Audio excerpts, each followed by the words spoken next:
There is a moment, just after sunset on the Highland moors, when the light turns the color of bruised heather, and the wind drops to nothing. The stillness is not peaceful. It is the stillness of held breath, of something waiting just beyond the edge of sight. And in that moment, if you are walking alone across the peat-dark earth, you may hear footsteps behind you. Not the sharp click of hooves, not the soft pad of fox or hare. Something heavier, something that moves with the weight of a large dog, or perhaps something larger still. You do not turn around. This is the first rule of the Moors at twilight. You do not look back when you hear the footsteps, because if you turn, you will see nothing, only the empty moor stretching behind you, gray and windswept and utterly silent. And that silence, that absence where sound had been, is worse than any presence. The shepherd walking home to his croft in the parish of Kilmuir knew this rule. His grandfather had told him, and his grandfather's mother before that. When you hear the hound on the path behind you, you keep walking. You do not run. Running invites pursuit. You do not turn. Turning acknowledges the presence. You simply walk, steady and straight, until you reach your threshold, until you cross running water, until you stand in the circle of human hearthlight once more. But knowledge does not quiet the heart. And as the shepherd walked, the footsteps continued, soft as mist on grass, heavy as stone on earth, too measured for wind, too deliberate for imagination. And underneath the sound, or perhaps woven through it, something else, a low breathing, patient and vast, as if the moor itself had lungs. This is where the old stories begin, not with heroes or battles, not with castles or kings, but with a man walking alone in the gloaming, and something ancient walking behind him, something that has no need to rush, because it knows, as the old people of the Highlands have always known, that what it heralds cannot be outrun. They called it the Cù Sìth, the fairy hound, the hound of the hollow hills, the black dog of the otherworld, whose appearance means that death has taken notice, that the boundary between the living world and the realm of the Sith has worn thin, that something has been set in motion which cannot now be stopped. This is its story. Or rather, this is the story of those who heard its paws on the path, who saw its shadow on the cliff edge, who counted its 3 barks in the darkness, and knew that time, which had seemed infinite, had suddenly become very finite indeed. Long before the Scots claimed the Highlands, before even the Picts carved their spirals into standing stones, there were stories of hounds that walked between worlds. These were not the dogs of human hearths, bred for loyalty and warmth. They were something older, emissaries from territories that existed alongside the human realm, but operated by different laws, different rhythms, different measures of time and consequence. In the Celtic cosmology that shaped the spiritual landscape of Scotland, Ireland, and Wales, the world was not a single, solid thing. It was layered, woven. The visible realm, where humans planted crops, built houses, raised children, existed in constant proximity to the otherworld, called in Gaelic the Tir nan Og, the land of eternal youth, or more simply, the realm of the Sith, the fairy folk who were not small-winged creatures of children's tales, but powerful ancient beings who predated Christianity and perhaps predated memory itself. The Sith, the people of the fairy mounds, were not benevolent. They were not malevolent. They were sovereign. They lived in their hollow hills, their dune fortresses, their underwater palaces, and they emerged when they chose, at Samhain when the veil thinned, at Beltane when the year turned, at crossroads and cliff edges and the places where human geography intersected with their own invisible roads. And they had hounds. The Cù Sìth was the most feared of these. Larger than any earthly dog, some said as large as a yearling bull. It moved through the Highlands with a silence that defied its size. Its fur was dark, not the brown-black of a working dog, but a deep, moss-dark green-black that seemed to absorb moonlight rather than reflect it. Its eyes, when they could be seen, glowed with the dull red of peat embers, the banked fire that never quite goes out. This was not a creature of random violence. The Cù Sìth did not hunt for meat or sport. It appeared for one purpose only: to mark, to witness, to serve as herald for the Eos Sìth when they came to claim what was theirs. And what was theirs in the old understanding was the soul that had been promised, the life that had reached its appointed end, the person who had crossed into fairy territory one too many times and could no longer find their way entirely back. The mythology reaches deeper than Scotland. Across the Irish Sea, the legends spoke of the Cù Sìth, an identical creature with an identical purpose. In Welsh tradition, the Cún and Nún, the hounds of Annwn, hunted across the sky during the wild hunt, their white bodies and red ears marking them as creatures of the otherworld. Further back still, in the Indo-European myths that fed the Celtic imagination, we find Cerberus guarding the gates of Hades, the three-headed dog who ensured that the boundary between life and death remained inviolate. But the Cù Sìth was not a guardian of gates. It was a messenger. It did not keep the dead from returning. It announced that the living would soon depart. And unlike the hounds of Annwn, who could be heard baying across storm clouds, unlike Cerberus, who snarled and snapped, the Cù Sìth moved in near-total silence. This silence was its signature. This silence was what made it terrifying. John Gregerson Campbell, the minister of Tiree, who collected Highland folklore in the 19th century, recorded that the Cù Sìth was not malicious but terrible. It appeared on lonely roads, on cliff paths above the sea, on the edges of peat bogs where one misstep meant drowning in black water. It did not attack. It simply appeared. And its appearance meant that the Eos Sìth had marked you, had noticed you, had decided that your time in the human world was drawing to a close. The fairy folk in Highland understanding were not sweet. They were exact. They kept accounts. If you crossed their paths, if you disturbed their mounds, if you took milk from your cows without leaving an offering, if you built your house on a fairy road, the invisible pathways the Sìth used to travel between their hollow hills, then they would remember. And when they came to collect, they sent the hound first. The Cù Sìth walked the boundary.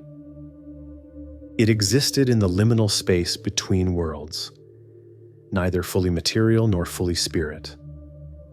It could be glimpsed, but not clearly. It could be heard, but only by those for whom the sound was meant. And once it had appeared to you, once you had heard its footsteps on the path behind you, once you had seen its shadow moving across the moor, you understood, in the cold pit of your stomach, that something irreversible had begun. This was not evil. This was cosmology. The otherworld had its claims. Death had its rhythms. And the Cù Sìth was the messenger that moved between these territories, carrying no malice but bearing terrible news nonetheless. In the testimonies collected by folklorists across the Highlands and Islands, the Cù Sìth appears with remarkable consistency. This is not the vague specter of folklore that changes shape from parish to parish, from island to mainland. The details remain stable. The enormous size, the dark green-black fur, the silent paws, the glowing eyes. It is as if the creature itself possessed a fixed form, a specific presence that refused to be altered by human imagination. On the Isle of Skye, shepherds spoke of encountering the hound on the high paths above Loch Corruisk, where the black Cuillin Mountains rise like broken teeth against the Atlantic sky. The dog would materialize from the mist, and on Skye there is always mist, standing motionless on the path ahead. It did not growl. It did not bare its teeth. It simply stood massive and dark, blocking the way forward. And the shepherd, understanding what the presence meant, would turn back, return to the village, and discover within days that someone he knew had died, drowned in the loch, fallen from a cliff, simply failed to wake one morning. On Lewis and Harris in the Outer Hebrides, where the land is all peat bog and grey stone and wind, the Cù Sìth was said to appear on the Macaire, the fertile coastal plain where the sand meets the peat. Crofters would see it at twilight, moving along the shore where the waves crashed white against black rock. Its paws left no prints in the sand. Its passage disturbed no birds. It was there, and then it was not. And in its wake came the cold certainty that death had marked someone in the township. From Mull came accounts of the hound appearing near the ancient dune sites, the fairy mounds and ruined forts that dotted the island's interior. These were dangerous places, sites where the otherworld pressed close to the surface, where offerings had once been left to placate the Eos Sith and ensure safe passage. A farmer named McKinnon, recorded by the folklorist J.G. Campbell in the 1890s, described seeing the Cù Sìth near Dún Aisgein, a chambered cairn on the west coast of the island. The dog had been sitting on top of the mound at dusk, its silhouette enormous against the purple sky. McKinnon had frozen, knowing better than to approach a fairy site after dark. The hound had turned its massive head, looked directly at him with eyes like the embers in a banked fire, and then simply vanished. 3 days later, McKinnon's uncle died of a sudden fever. The physical description across these accounts remains eerily uniform. The Cù Sìth was not merely large, it was impossibly large, as tall at the shoulder as a 2-year-old calf, with a broad chest and powerful legs built for covering vast distances across rough terrain. Its fur was described as shaggy, coarse, and colored a deep green-black that seemed to shift in the light, now appearing black as peat, now taking on the dark green of moss or deep ocean water. This coloring marked it immediately as otherworldly. Natural dogs did not possess such hues. Its paws were broad and silent.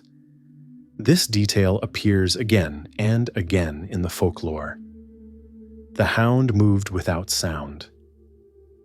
Despite its size, despite its weight, it left no trace of its passage, no broken heather, no disturbed ground, no sound of pad on earth or stone. This unnatural silence was as much a marker of its otherworldly nature as its color or its size. A creature that large should make noise, should rustle grass, crack twigs, send stones rattling down hillsides.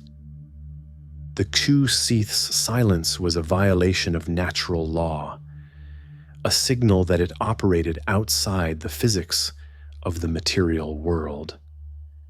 But it was the eyes that marked the final boundary between earthly hound and fairy beast.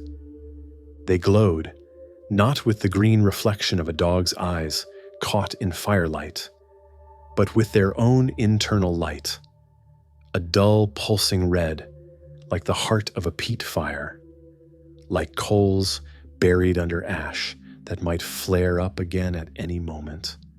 These eyes did not reflect. They radiated.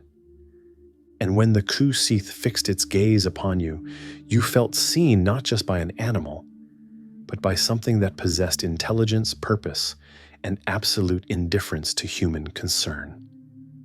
There was a woman named Mary Nicola Oed, a midwife on the Isle of Raasay, who told her story to Alexander Carmichael, the great collector of Gaelic oral tradition.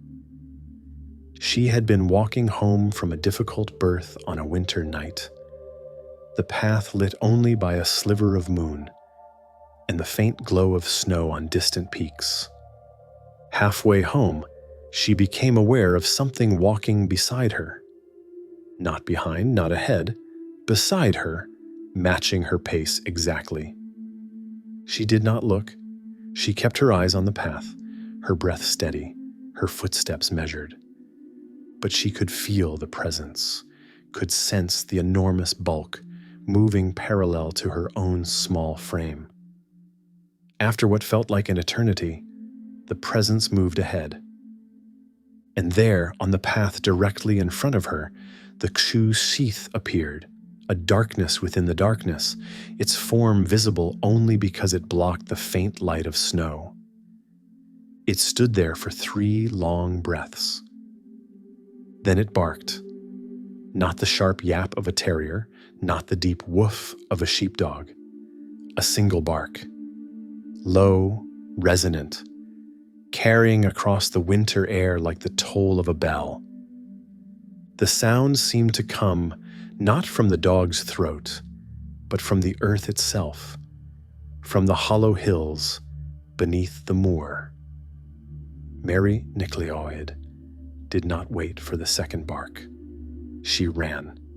She reached her croft, crossed the threshold, bolted the door, and sat by the fire until dawn, her heart hammering, her hands shaking. The child she had delivered that night, a healthy boy, strong lungs, good color, died before morning. This was the pattern, the appearance on the path, the presence in the peripheral vision, the feeling of being followed, being watched, being marked. And then the bark. Or rather, the barks. The Highlands are not empty. This is the first mistake of outsiders. To see the vast stretches of moor and mountain, the absence of cities, the silence of the glens, and assume emptiness. But the old people knew better.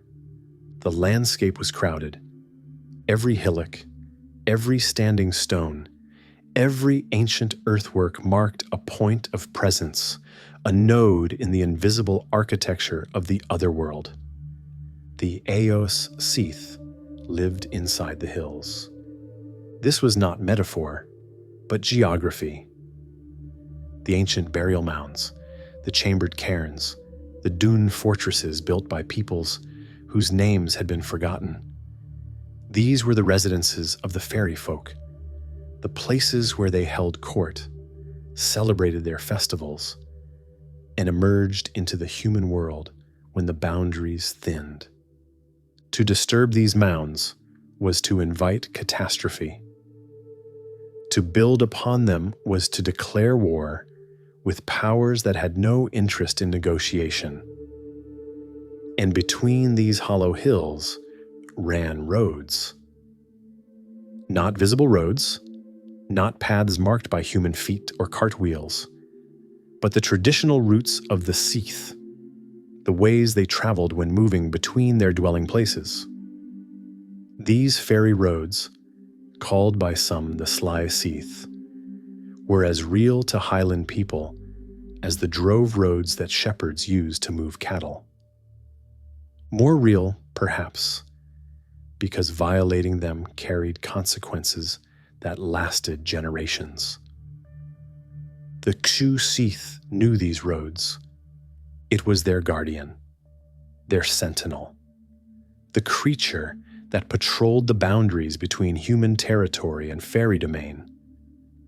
When a farmer, ignorant or desperate, built his house across a fairy road, the hound would appear. When a shepherd chasing lost sheep in fog stumbled onto a section of path that belonged to the Sith, the hound would be there, standing silent and massive in the whiteness, blocking the way forward or back. These roads followed specific contours. They ran along ridgelines where the earth fell away steeply on either side, and the path was exposed to sky. They crossed fords at particular spots, where the water ran shallow over smooth stones, and the crossing was easy, too easy perhaps, suspiciously convenient. They passed through narrow gaps between hills, through the mouths of glens where wind funneled and moaned, through sections of bog where solid ground formed a narrow causeway between black water. The folklorist Campbell described these routes as the secret highways of the Sith, and noted that they could be identified by certain markers, a line of standing stones, even if most had fallen or been removed, a series of ancient cairns at regular intervals, a path where grass never quite grew, where the earth remained somehow barren despite fertility all around it, or simply a stretch of ground where animals refused to walk after dark, where dogs would whine and pull backward on their leads, where horses would balk and shudder. On the Isle of Lewis near the Callanish Stones, that ancient temple of standing megaliths that predates Stonehenge, there was said to be a ferry road running east to west, connecting the stones to Loch Rogue on the coast. Local people avoided walking this line after sunset. Those who did reported seeing the Cù Sìth standing among the stones themselves, its massive form silhouetted against the northern twilight that barely constitutes darkness in summer. The dog did not threaten. It simply watched. And its watching was enough to send walkers hurrying back to the safety of Briascliti or Callanish village, back to places where human presence had asserted itself strongly enough to push back against the older claims. On Skye, in the shadow of the Cuillin, there were multiple fairy roads radiating out from Dun Can, like spokes from a wheel. Climbers ascending the peaks would sometimes encounter the Cù Sìth on these paths, not on the modern hiking routes, but on older tracks, barely visible now, that skirted the edges of cliffs and passed through corries where the wind never quite stopped moving. The hound would appear ahead, blocking a narrow passage between rock faces, and the climber would understand. This is not your path. This road belongs to others. Turn back. The hollow hills themselves were focal points of danger and power. These ancient mounds, created by Neolithic people for burial and ceremony, had been reinterpreted by Celtic tradition as dwelling places of the Eos Sith. To approach them after dark was to risk being taken, lured inside by fairy music, by lights moving within the hill, by voices calling your name. And if you entered, you might never come out. Or if you did emerge, you would find that decades had passed while only a single night seemed to have gone by within the mound. The Cù Sìth patrolled these sites. It circled the fairy mounds at dusk, its massive form appearing and disappearing in the heather, keeping watch over the thresholds.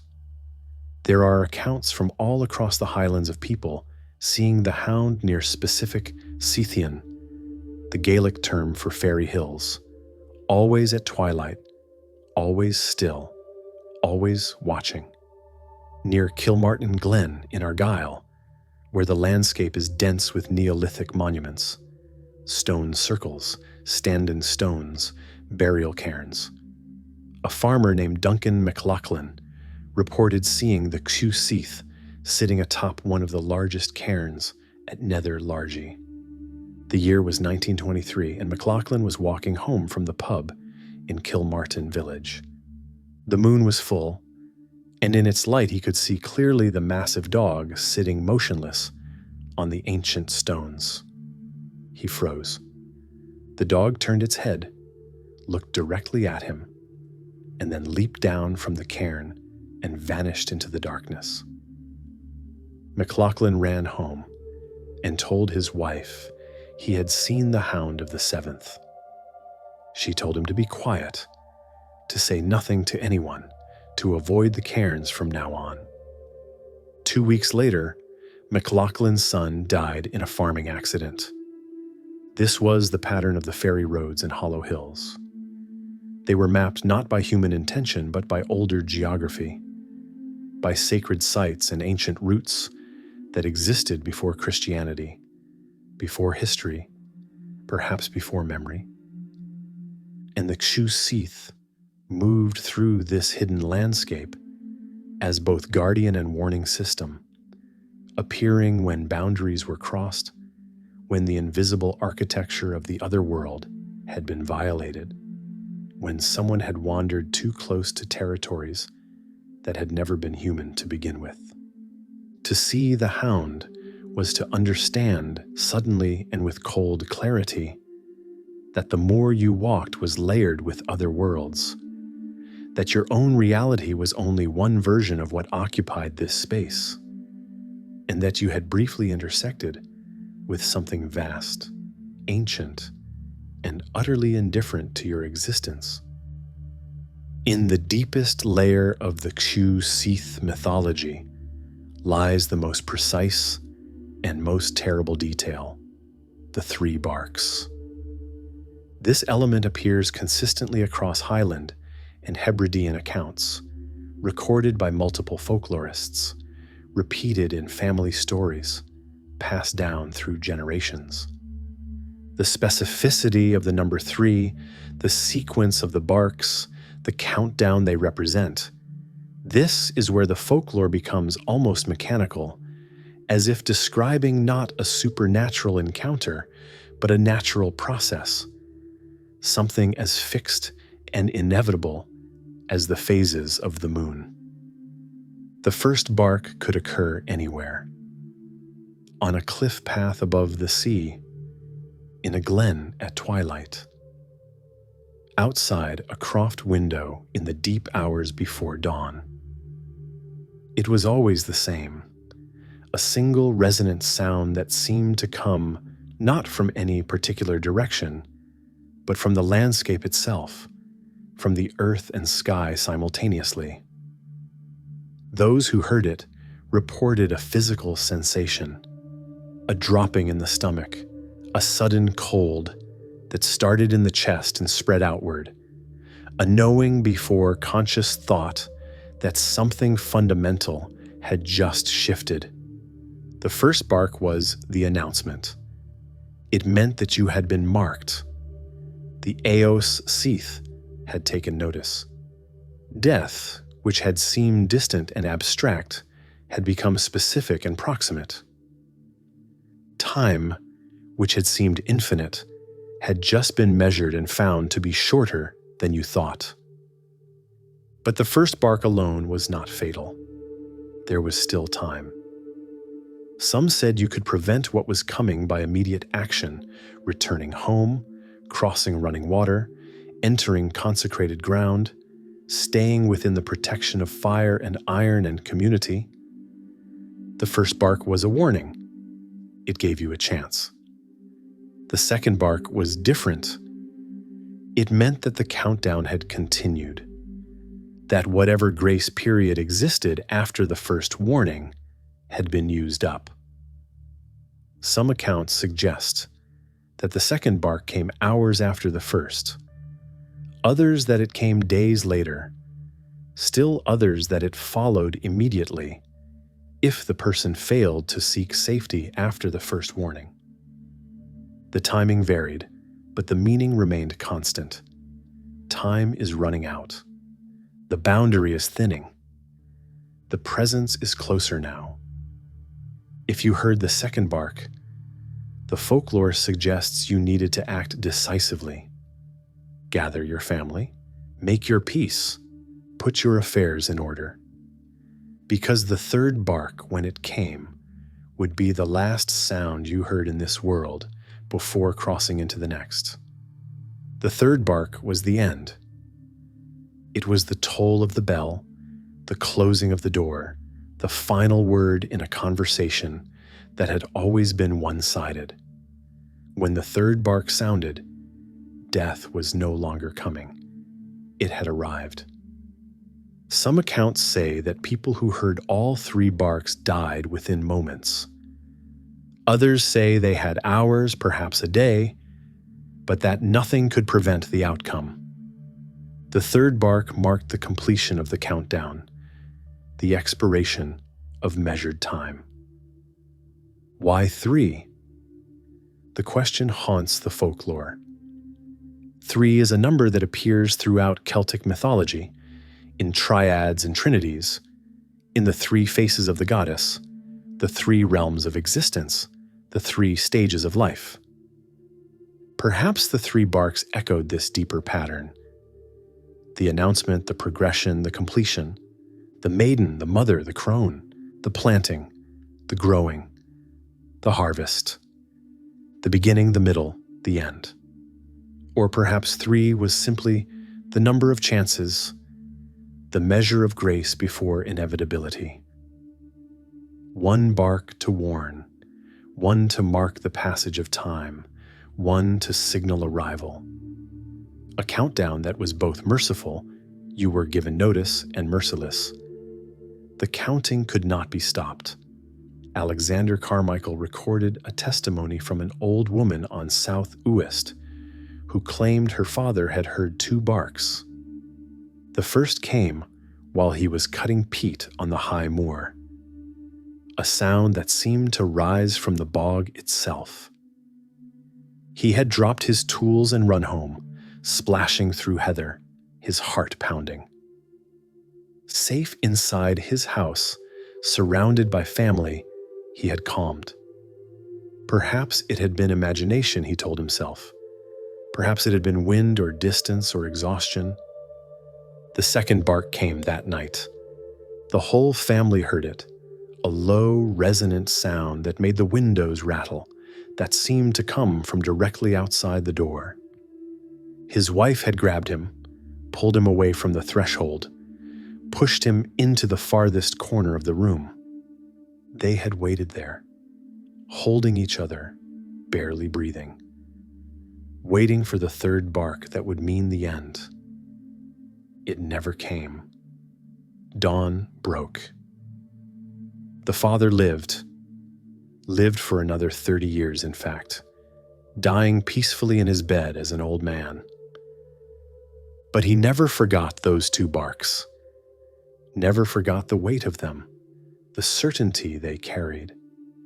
And for the rest of his life, he would tell his children, if you hear 1 bark, run. If you hear 2, pray. And if you hear 3, make your peace. Because there is nothing left but crossing over. Not everyone who encountered the Cù Sìth heard the barks, Sometimes the warning was purely visual, the massive shadow on the path, the glowing eyes in the darkness, the sense of being followed or watched. But those who did hear the barks described them in nearly identical terms: low, resonant, carrying across vast distances, seeming to come from no specific source. And always, always, the knowledge that they were being counted down. The 3 barks were a timer. They were mercy and cruelty combined. Mercy because you were given warning. Cruelty because the warning changed nothing. What had been set in motion would complete itself. The Aos Sith had made their claim. The Otherworld had reached across the boundary to touch you. And the Cù Sìth, silent guardian and herald, was simply marking the passage from this world to the next. Some tried to bargain. Some left offerings at fairy mounds, poured milk on ancient stones, spoke prayers in Gaelic that had been old when their grandparents were children. Occasionally these measures worked, or seemed to work. The 3rd bark never came. Death was postponed, perhaps averted. But whether this represented true reprieve or merely a delay, no one could say for certain. What remained constant was the mathematics. 3 barks, 3 chances, 3 stages in the passage from marked to taken. It was cosmology rendered into sound, death translated into countdown, the Otherworld's claim announced in a sequence that could be heard but never questioned, witnessed but never negotiated. The Cù Sìth did not judge. It did not decide, it simply measured. And when the measurement was complete, it fell silent once more and withdrew into the moors, leaving behind only the memory of sound and the cold certainty that time, for someone, had just run out. But what if we look beneath the surface of the legend? What if we ask not just what the Cù Sìth represented in folklore, but what it meant psychologically, symbolically, in the architecture of the human mind grappling with mortality? The hound has been a symbol of threshold and transition across virtually every culture that kept dogs. Ancient Egypt had Anubis, the jackal-headed god who guided souls through the underworld. Greek mythology gave us Hecate's hounds, companions of the goddess of crossroads and liminal spaces. In Norse tradition, the great hound Garmr guarded the gates of hell, howling before Ragnarok to announce the end of days. Dogs, across these traditions, were not merely animals but mediators, creatures that existed comfortably in 2 worlds, the domestic and the wild, the human and the spirit. There is a reason for this symbolic consistency. Dogs were the first animals to cross over into human society, the first wild creatures to choose partnership with us. They stood at the boundary between nature and culture, between instinct and loyalty, between the pack and the hearth. And in doing so, they became, in human imagination, the natural guardians of other boundaries as well, between life and death, between the seen and unseen, between the world we inhabit and the worlds we only glimpse at the edges of consciousness. The Cù Sìth, in this framework, is not an anomaly, but an archetype, a distillation of the hound's liminal nature into its purest, most concentrated form. It is the dog at the threshold, but magnified, made mythic, stripped of all domestication, and returned to something older, more powerful, more terrible. It belongs to the Aos Sìth, not to humans. It serves otherworldly masters, and its appearance signals not companionship but crossing, the transition from life to death, from the human realm to the realm beyond. In psychological terms, the Cù Sìth might be understood as a projection of anticipatory grief. In the Highlands, where life was harsh and death was ever present, where children died of fevers, where women died in childbirth, where men died in accidents on the crags or drowned in the lochs, the community needed ways to process not just death itself, but the warning signs that death was approaching. The old people knew when someone was failing. They could read the signs in a face, in a cough, in the way someone struggled to catch their breath after climbing a hill. But this knowing needed form. It needed to be externalized, given shape and presence. The Cù Sìth provided that form. It took the internal sense of dread, the intuition that loss was coming, and projected it outward onto the landscape. The hound became the embodiment of knowing, of that terrible certainty that arrives before the fact, that sinking feeling in the gut when you look at someone you love and realize, suddenly and completely, that they are going to die. Not someday in the distant future, but soon. The countdown has started. The signs are there for those who can read them. But the Cù Sìth was not merely psychological projection, or rather, it was projection that had become so deeply embedded in the culture, repeated in so many testimonies, encountered in so many contexts, that it had achieved a kind of autonomous existence. Whether you believe the hound was real, in a material sense, becomes almost irrelevant. It was real in the sense that mattered, real in its effect on consciousness, real in the terror it evoked and the warnings it carried. There is also a deeper symbolism at work. The hound as psychopomp, the guide of souls. In Celtic tradition, as in many shamanic cultures, the soul's journey after death was not simple. It did not go directly to heaven or hell, reward or punishment. It crossed through territories, traversed landscapes, moved from one state of being to another. And it needed guidance for this journey. It needed something that could navigate between worlds. The Cù Sìth, in some accounts, served this function. It was not just announcing death, it was preparing the way. When it appeared to mark someone, it was establishing a connection, creating a thread between the dying person and the other world they would soon enter.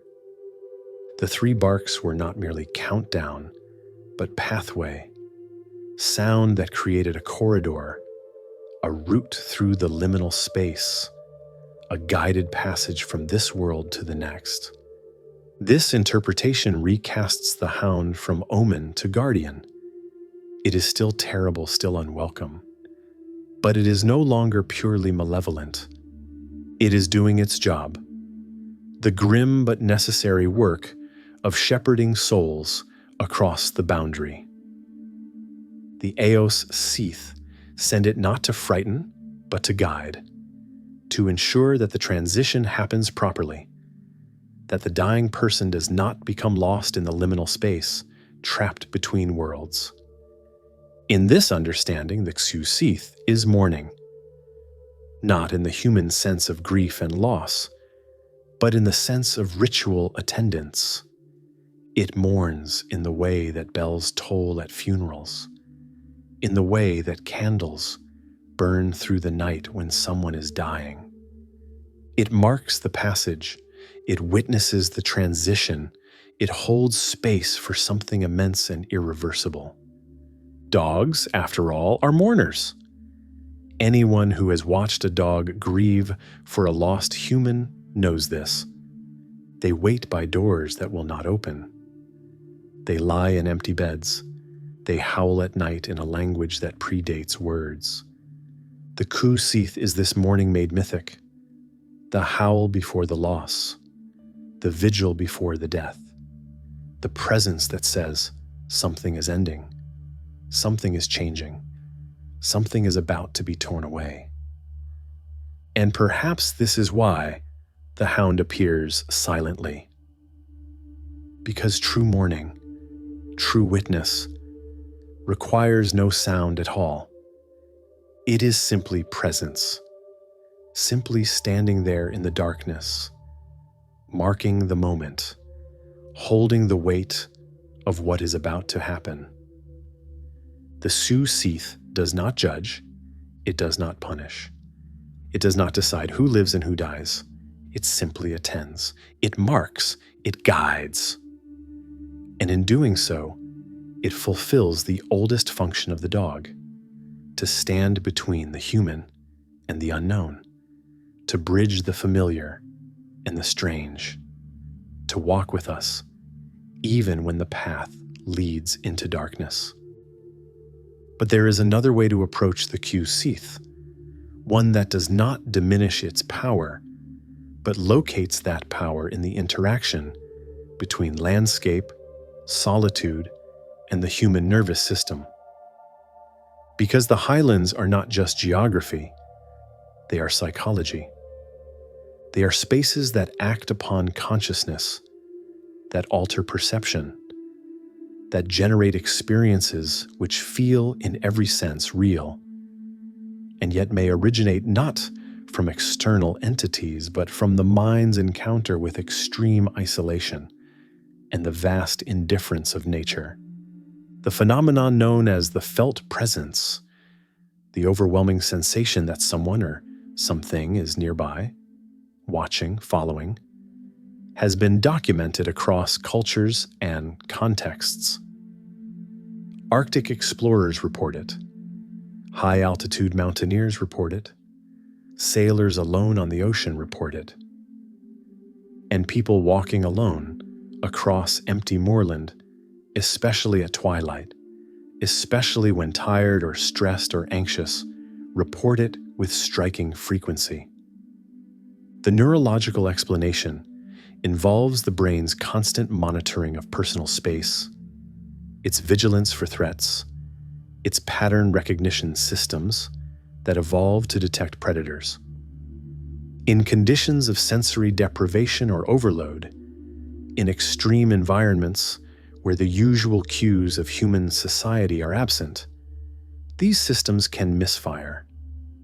The brain receiving ambiguous sensory input, the sound of wind, the movement of grass, the play of shadows, interprets it as presence, not abstract possibility, but concrete entity. Something is there. In the Highlands, the conditions for this phenomenon are nearly perfect. The landscape is vast and empty. Sound carries strangely across open moor. A distant stream can sound like breathing. Wind through heather can sound like footsteps. The light at dawn and dusk is peculiar, creating shapes that seem to move, shadows that appear to possess depth and form. And the walker is often alone, sometimes for hours or days, with only their own thoughts and the relentless wind for company. Add to this the cultural conditioning. If you have grown up hearing stories of the Cù Sìth, if your grandmother told you about the black hound that walks the moors at twilight, if you know the folklore of the three barks and the fairy roads, then your brain already has a template for what the felt presence might be. When the nervous system generates the sensation that something is nearby, the conscious mind supplies the form, the massive dog, the dark green-black fur, the glowing eyes. The cultural image fills the neurological void. This is not to say the experiences were false. They were real in the most important sense, real in their effect, real in the terror they generated, real in the memory they left behind. The person on the moor who felt the presence of the Cù Sìth was not lying or hallucinating in the pathological sense. They were experiencing a genuine phenomenon, the product of human neurology, meeting Highland geography, meeting centuries of storytelling tradition. But the power of these experiences suggests something more complex than simple misperception, because the felt presence, in many accounts, carried information. People who encountered the Cù Sìth often went home to discover that someone had died, that their intuition about approaching loss had been accurate. How do we explain this? Coincidence? Retroactive interpretation? Or something more subtle, the possibility that the human nervous system can detect patterns, register changes in the environment or in the community, pick up on subtle cues that the conscious mind cannot articulate but the body knows? There is research suggesting that humans possess far more subtle perceptual abilities than we normally acknowledge. We can sense the presence of others without consciously knowing how. We can detect illness in people before obvious symptoms appear. We can feel tension in a room, danger in a situation, wrongness in an environment. These abilities, products of millions of years of evolution, operate below the level of conscious awareness. And in conditions of heightened alertness, walking alone at twilight, already anxious, already worried about someone back home, these abilities might surface, might manifest as premonition, as dread, as the certainty that something terrible has happened or is about to happen. The Cù Sìth, in this interpretation, becomes a symbol for these unconscious knowing processes. The hound is the intuition made visible, the dread given form, the body's wisdom translated into image. When the shepherd on the moor heard footsteps behind him, perhaps his nervous system had already registered some signal, a change in air pressure, an unusual silence in bird calls, some barely perceptible shift in the environment that indicated danger. The conscious mind, unable to access this information directly, created a story, the hound. This does not make the experience less valid. If anything, it makes it more interesting, more complex, more worthy of attention. Because what we're looking at is not simple folklore, but a sophisticated system for processing and communicating information that the rational mind cannot easily access.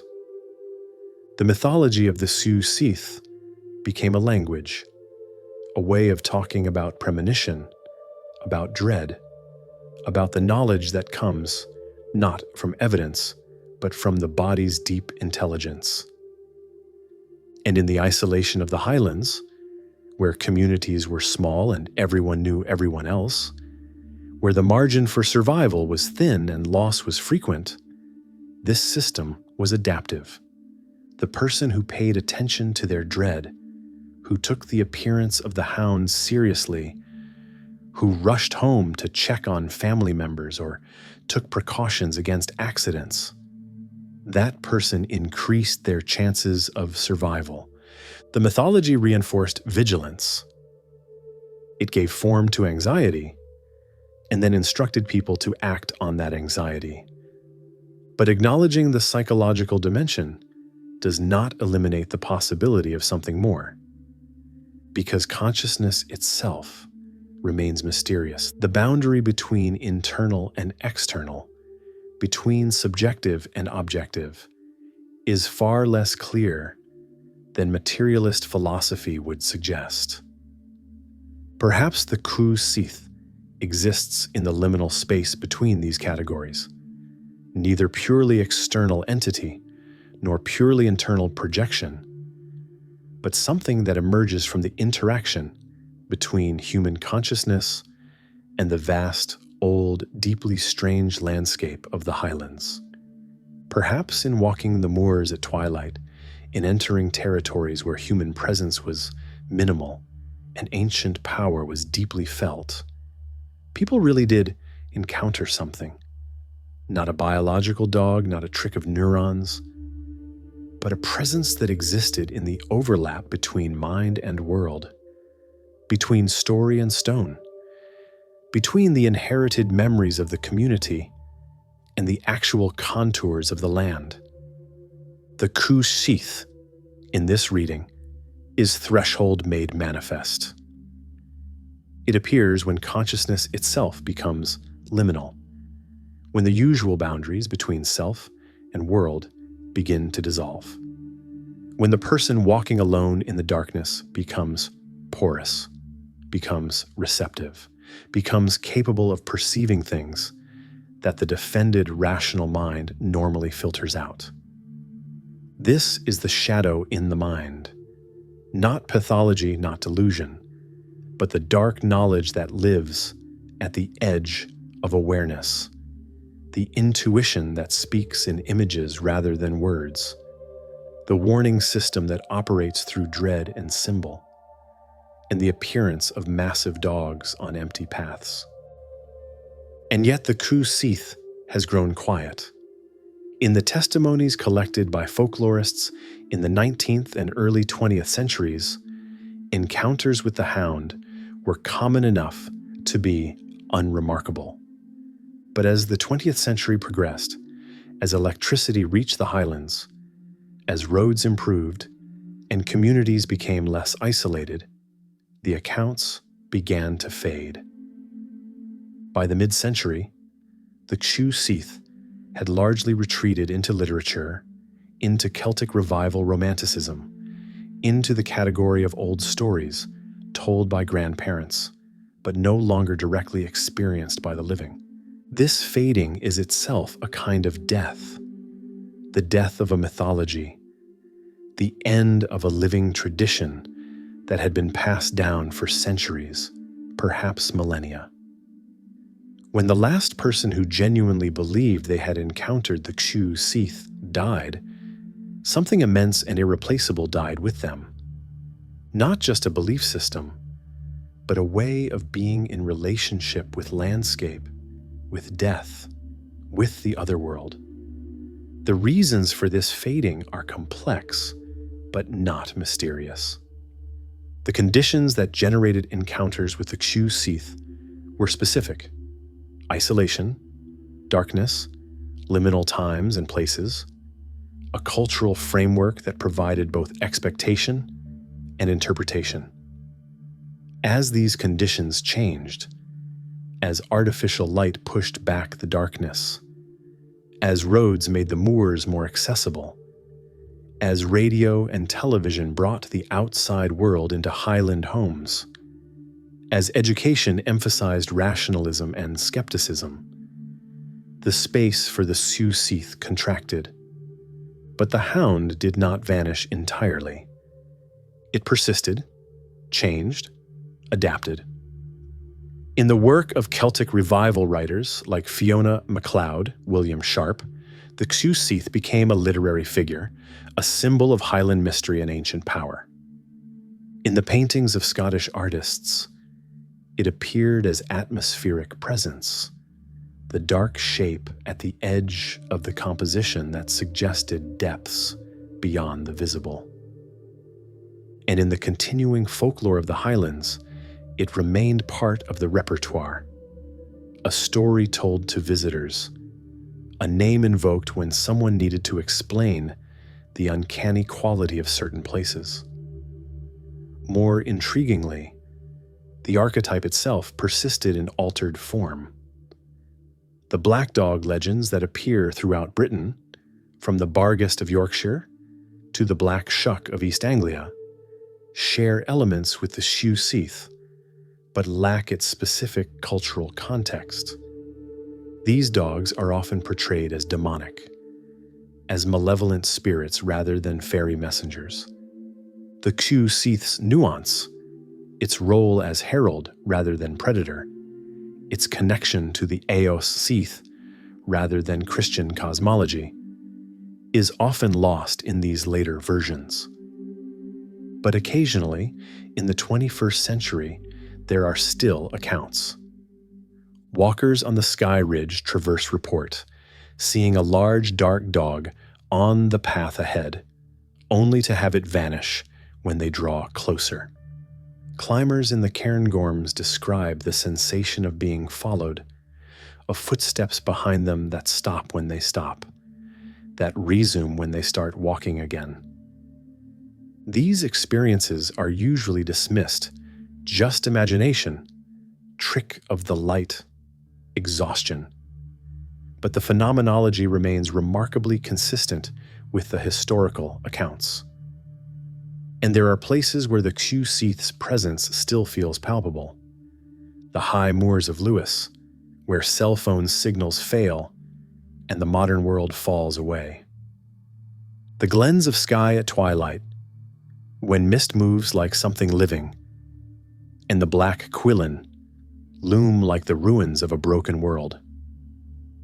The ancient sites, the stone circles, the cairns, the fairy mounds that dot the landscape, where something in the atmosphere shifts, where the hair on the back of your neck stands up for no reason you can name. Perhaps the Cù Sìth has not vanished, but simply grown more selective in an age of constant connectivity, of GPS and satellite phones, of hikers who never truly disappear because they're always locatable, always in contact. Perhaps the hound appears only to those who manage to achieve genuine isolation, who enter the liminal spaces deeply enough to cross some invisible threshold. Or perhaps the mythology itself has achieved a kind of autonomous existence, independent of whether anyone currently believes in it. The Cù Sìth exists now as story, as archetype, as a name that can be invoked when someone needs to talk about dread, about premonition, about the feeling that something vast and old is watching from just beyond the edge of sight. The hound has become a language, a way of articulating experiences that resist ordinary description. In this sense, the Cù Sìth never dies. It simply waits. It waits in the empty places, in the stretches of moor that have not changed in 1,000 years, in the hours between sunset and full dark when the human world releases its claim on the landscape and older presences can emerge. It waits for the solitary walker, the isolated shepherd, the person who is managed, whether by accident or intention, to step outside the protected circle of modern life and into the older territories where the mythology still has teeth. The Pawprints may have faded from the earth, but they remain in memory, in story, in the cultural inheritance of the Highlands. They remain in the shiver that runs down your spine when you walk alone across the moor at twilight. They remain in the moment when you turn, convinced something is behind you, and see only empty heather and darkening sky. The Cù Sìth has not vanished. It has simply withdrawn to the edges, waiting for the moment when the boundary thins again, when someone crosses into fairy territory without realizing it, when the three barks might sound once more in the highland darkness. The shepherd reaches his croft. The door is solid beneath his hand, the threshold a boundary that matters. He crosses it, enters the warmth and firelight, closes the door behind him. His wife looks up from the hearth, sees something in his face, says nothing. They both know what silence means in this place, at this hour. Outside, the moor stretches empty under a rising moon. The wind is picked up again, moving through the heather with a sound like breathing, like something vast and patient exhaling across the land. If you listen carefully, you might hear footsteps receding into the distance, heading west toward the coast, toward the cliffs where the Atlantic crashes white against black rock, toward places where the Sith still hold court in hollow hills and ancient cairns. Or perhaps there are no footsteps at all. Perhaps there is only wind, only the creak of wooden beams settling, only the normal sounds of a Highland night. Perhaps the presence was never there, was only ever the projection of fear and folklore onto an indifferent landscape. But the shepherd knows what he heard. He knows what followed him across the moor. And he knows that somewhere out there in the darkness, the Cù Sìth moves on silent pause, marking those who have been marked, counting down those who will be counted, attending to the grim but necessary work of guiding souls from this world to the next. The hound asks nothing. It takes nothing. It simply appears when the boundary has worn thin, when the otherworld has reached across the gap to touch the human realm, when death has decided to make itself known, not through violence or drama, but through the soft padding of enormous paws on empty earth. In the old stories, there is often a moment of mercy, a moment when the third bark does not sound, when the countdown stops at 2, when the person marked is given reprieve. But mercy in Celtic cosmology is not the same as escape. It is only postponement. Because what the Cù Sìth announces is not a possibility, but an inevitability. Not you might die, but you will die. Not beware, but prepare. And perhaps this is the deeper wisdom of the mythology. Not that it predicts death, which comes for all of us regardless, but that it demands we acknowledge death, that we look at it directly rather than pretending it doesn't exist, that we walk through the world knowing that something is always following us, something patient and vast and ultimately inescapable. The footsteps on the path behind you might be the Cù Sìth. They might be only your own heartbeat, amplified by silence and fear. But either way, they remind you of something essential, that time is measured, that life is finite, that the boundary between worlds is thinner than we like to imagine, and that something ancient and powerful has noticed your passage through this brief existence. The shepherd sits by his fire. His wife hands him tea, warm and sweet. They do not speak of what happened on the moor. What would be the point? The hound has been seen or not been seen. The barks have sounded or not sounded. And life continues, bounded by hearthlight and held in the circle of human warmth, until the moment when the boundary can no longer be maintained and the crossing must begin. Outside, the moon climbs higher.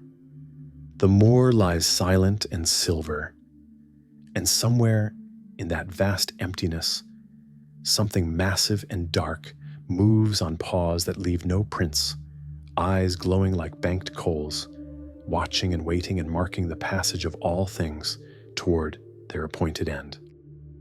Listen, is that footsteps on the path? Or only wind through heather? Is that breathing behind you? Or only your own heart preparing for what must come? The Cù Sìth knows, but it does not answer. It only watches from the darkness, patient and ancient and terribly, terribly silent. And somewhere on the wind, if you listen carefully enough, if you let yourself hear what you have always pretended not to hear, there might be the faintest sound, low and resonant and final, the first bark. Or perhaps it is only wind after all.